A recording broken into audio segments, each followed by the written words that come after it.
why I call it that. Because nothing will ever be completely balanced in a way where it's on a flat plane. Right. There's always going to be highs and lows and valleys. But if everything play together and sounds good, then you're doing a wonderful thing. People can hear your music and you draw them with your music. That is what the gospel and your life is supposed to be like. The gospel, the word of God, is supposed to play with your life in such a way that people are drawn to you because of how you walk, because of how you talk, because of how you are displaying who God is in your life.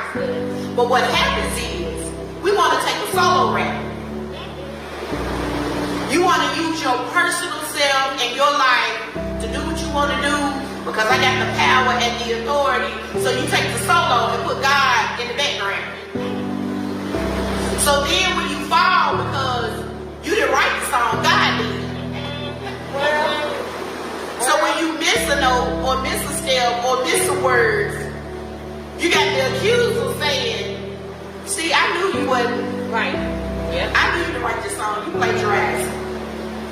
And whoever wrote it can't be real because they let you sit up there and sing that song on a good way you didn't know it. Wow. It's different now, and I'm saying it in a different light, but I need you to catch it. Does your lifestyle agree with what the Word of God says? See, and I think that there's a twofold thing in clinging to the cross. Oh, I feel something right here. When you cling to the cross, of course there is an exposure. There's an exposure of, I'm too weak to carry this somehow.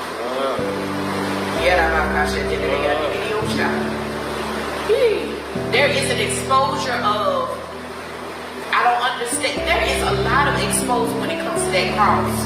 Because, yes, to look at a cross where you know there's suffering about to happen. Oh my. Oh my. The exposing of that alone. And not really fully understanding of why you have to be crucified. Why you have to die. That's why it's sensitive. Yeah. Because I really don't understand. That's good.